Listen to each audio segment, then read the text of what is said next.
नमस्कार साथियों, स्वागत है आप सभी का मेरे चैनल सिर्फ IAS में। तो दिल्ली को लग गई है किसी की नजर। इतना वहां हो गया है बवंडर कि कुछ न कुछ आता ही चला जा रहा है।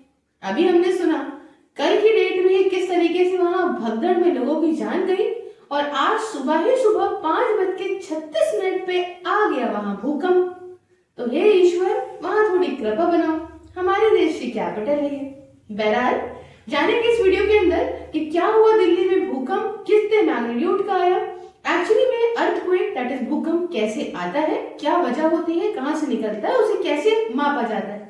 साथ ही ये भी जानेंगे कि दिल्ली के अंदर पास्ट में क्यों इतने भूकंप आए और उसे किस जोन में रखा गया है जिसकी वजह से वहां पे इस तरह से भूकंप आते हैं। चलिए शुरू करते हैं।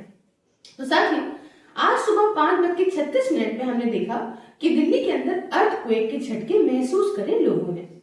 कई सारी वीडियोस निकल के आने लगी कि छत के जो पाइप होते हैं, जो टंकी के पाइप होते हैं, वो किस तरह से हिल रहे हैं।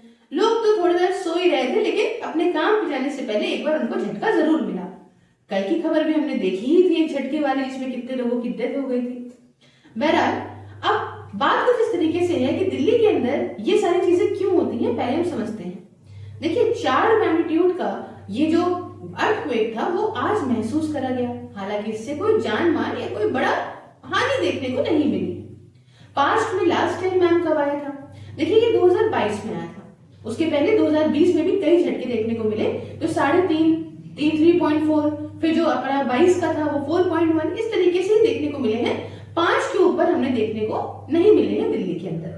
हालांकि यहाँ पे बहुत हाई लेवल के झटके भी आए थे, लेकिन ये काफी 100 साल पुरानी बात है। तो दिल्ली के अंदर इतना भूकंप क्यों देखने को मिलता है?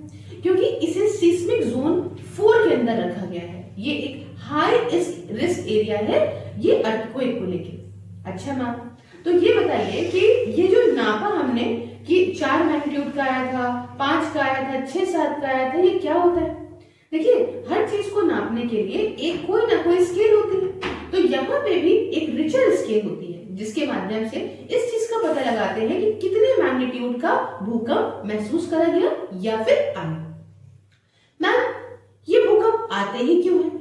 देखिए, इसका एक्सप्लेनेशन बहुत अच्छी तरह से मैं आपको देने वाली हूँ। फिलहाल ये चीज समझ लीजिए थोड़ा सा दिल्ली को लेके कि दिल्ली के अंदर जो ये भूकंप आया उसका एपिसेंटर, मतलब होता क्या है, कहीं एक जगह से भूकंप निकल रहा होता है ना, कहीं एक जगह पे उसका एपिसेंटर होता है, तो वो एपिसेंटर धौला कुआं के अंदर माना गया। हालांकि इससे आसपास के एरिया में भी फर्क पड़ा और कुछ झटके यहाँ पे बिहार के अंदर भी देखने को मिले। तो ये जो एपिसेंटर उसका धौला कुआं था, ये आप बात समझ गए होंगे। अब समझते हैं कि भूकंप क्यों आता है। तो इस चीज का एक्सप्लेनेशन मैं आपको देती हूँ। देखिए, है क्या कि हमारा जो अर्थ है वो अलग अलग यहाँ पे लेयर से बना हुआ है। आप जानते हो, सबसे ऊपर की लेयर को हम बोलते हैं क्रस्ट, फिर आती है मेंटल, फिर आता है यहाँ आउटर और इनर कोर की बात होती है। तो यहाँ पे होता क्या है कि जो क्रस्ट लेयर आप देख रहे हो, सबसे ऊपर वाली लेयर जिसपे हम आप चल रहे हैं, ये 50 किलोमीटर तक की है और इसी 50 किलोमीटर में बहुत सारी प्लेट्स से जुड़ के बनी है। दिल्ली के अंदर जो ये प्लेट्स टकराई हैं वो इंडियन और यूरेशियन प्लेट के चीजें से हुए। हालांकि बहुत शैलो था, मतलब 5 से 10 किलोमीटर ही जो है यहाँ पे नीचे बना, लेकिन शैलो भूकंप ज्यादा खतरनाक होते हैं कंपैरेटिवली बहुत डीप वाले के। तो अब यहाँ पे आप समझे कि क्रस्ट है और सबसे ऊपर वाली लेयर जो क्रस्ट है वो 50 किलोमीटर की डेप्थ की है और उस डेप्थ में भी बहुत सारी प्लेटें हैं जिनसे अटैच होकर बनी है। अब ये जो प्लेट्स हैं वो अपने हिसाब से हिला डुला करती हैं, चला करती हैं। हालांकि बहुत सारा कॉन्सेप्ट आप सबको बहुत अच्छे पता होगा, लेकिन तब भी मैं बता रही हूँ कि चला करती हैं। अब कभी कभी क्या होता है कि दो प्लेट आपस में यूं करके कोलाइड करती हैं। अब कोलाइड करती है और बहुत ज्यादा फोर्स लगता है, बहुत ज्यादा फोर्स लगता है, बहुत ज्यादा फोर्स लगता है और उस फोर्स के चलते वो इतनी टाइट होती है कि अपनी एनर्जी रिलीज करने के लिए वो इस तरह से कुछ हो जाती है। इससे वो एनर्जी रिलीज करती है, लेकिन यही एक भूकंप का कारण होता है।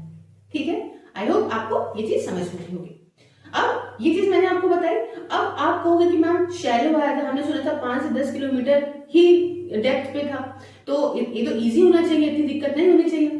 लेकिन नहीं साथियों, जो शैलो वाले अर्थक्वेक होते हैं वो ज्यादा दिक्कत देते हैं कंपैरेटिवली टू बहुत डीप अर्थ वाले, जैसे मैंने आपको बताया। तो दिल्ली के लोग सेफ रहे, हमारे भारत में कोई ऐसी चीज ना हो और भगवान करे सब अच्छा ही रहे। ये एक लेक्चर आपके लिए, और मिलती हूँ किसी नेक्स्ट वीडियो में किसी नए टॉपिक के साथ। जय हिंद। जय भारत।